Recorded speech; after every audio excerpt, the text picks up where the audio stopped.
ଆଜିଠାରୁ ଆରମ୍ଭ ହୋଇଛି ମ୍ୟାଟ୍ରିକ୍ ପରୀକ୍ଷା। ଢେଙ୍କାନାଳ ଜିଲ୍ଲାର 15,554 ଜଣ ଛାତ୍ରଛାତ୍ରୀ ପରୀକ୍ଷା ଦେଉଥିବା ବେଳେ ଭୁବନରେ 11ଟି ପରୀକ୍ଷା କେନ୍ଦ୍ରରେ ପରୀକ୍ଷା ହେବ। ଭୁବନର 29ଟି ହାଇସ୍କୁଲର 1937 ଜଣ ଛାତ୍ରଛାତ୍ରୀ ମେଟ୍ରିକ୍ ପରୀକ୍ଷା ଦେବେ। ସକାଳ 7:30ରେ ଛାତ୍ରଛାତ୍ରୀମାନେ ନିଜ ନିଜର ପରୀକ୍ଷା କେନ୍ଦ୍ରରେ ସଠିକ୍ ସମୟରେ ପ୍ରବେଶ କରିଛନ୍ତି।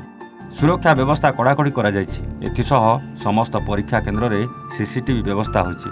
ଭୁବନ ସରକାରୀ ବାଳିକା ଉଚ୍ଚ ବିଦ୍ୟାଳୟରେ ନୋଡାଲ ସେଣ୍ଟର ହୋଇଛି। ନୋଡାଲ ଅଫିସର ଭାବରେ ଶ୍ରୀଯୁକ୍ତ ଖଗେଶ୍ୱର ବେହେରାଙ୍କୁ ନିଯୁକ୍ତ କରାଯାଇଛି। ଅବଜର୍ଭର ଭାବେ ଭୁବନ ଆଡିସନାଲ ତହସିଲଦାର ଦାୟିତ୍ୱରେ ରହିଛନ୍ତି। ତେବେ ଛାତ୍ରଛାତ୍ରୀମାନେ ମାନସିକ ଚାପରୁ ନିଜକୁ ଦୂରେଇ ରଖିବା ପାଇଁ ଭୁବନ ହାଇସ୍କୁଲ ତରଫରୁ ସ୍କୁଲ ପରିବେଶକୁ ସଫାସୁତୁରା ରଖିବା, ଥଣ୍ଡା ପାନୀୟ ଜଳ ବ୍ୟବସ୍ଥା ଓ ପରିବେଶ ଦ୍ୱାରକୁ ବିଭିନ୍ନ ରଙ୍ଗରେ ରଙ୍ଗୀନ କରାଯାଇଛି। ମ୍ୟାଟ୍ରିକ୍ ପରୀକ୍ଷା ଦେଉଥିବା ଛାତ୍ରଛାତ୍ରୀମାନଙ୍କ ଉଜ୍ଜଳ ଭବିଷ୍ୟତ କାମନା କରିବା ସହିତ ଶୁଭେଚ୍ଛା ଜଣାଇଛନ୍ତି ଭୁବନ ହାଇସ୍କୁଲର ଆଲୁମିନିୟମ ସଭାପତି ଶ୍ରୀଯୁକ୍ତ ଦେବେନ୍ଦ୍ର ପୃଷ୍ଟି। ମୁଁ ଦେବେନ୍ଦ୍ର ପୃଷ୍ଟି, ଆଲୁମିନି ପ୍ରେସିଡେଣ୍ଟ। ଆପଣମାନେ ଜାଣିଥିବେ ଚଳିତ ବର୍ଷ ଫେବୃଆରୀ 21ରୁ ମାର୍ଚ୍ଚ 6 ତାରିଖ ପର୍ଯ୍ୟନ୍ତ ସାରା ଓଡ଼ିଶାରେ ଦଶମ ପରୀକ୍ଷା ହେବାକୁ ଯାଉଅଛି।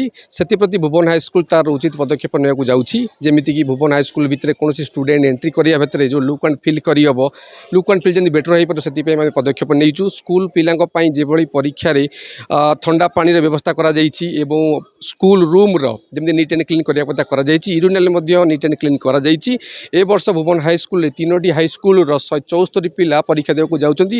ସବୁ ପିଲାମାନଙ୍କୁ ମୋର ଶୁଭେଚ୍ଛା ଶୁଭକାମନା ଜଣାଉଛି। ଆପଣମାନେ ଆସନ୍ତୁ, ସମସ୍ତେ ପିଲା ପରୀକ୍ଷା ଦିଅନ୍ତୁ, ନିର୍ଭୟରେ ପରୀକ୍ଷା ଦିଅନ୍ତୁ, ଚାପମୁକ୍ତ ହେବାକୁ ହୁଅନ୍ତୁ ନାହିଁ। ଏବଂ ଅଭିଭାବକମାନଙ୍କୁ ଜଣାଉଛି ମଧ୍ୟ ବାହାରେ କୌଣସି ପ୍ରକାର ନଏଜ୍ କରନ୍ତୁ ନାହିଁ। ଆପଣଙ୍କ ପିଲା କେମିତି ବେଟର ଇମ୍ପ୍ରୁଭମେଣ୍ଟ କରିବ ସେଥିପାଇଁ ମଧ୍ୟ ଆପଣ ଧ୍ୟାନ ଦିଅନ୍ତୁ। ନମସ୍କାର, ଥ୍ୟାଙ୍କ ୟୁ।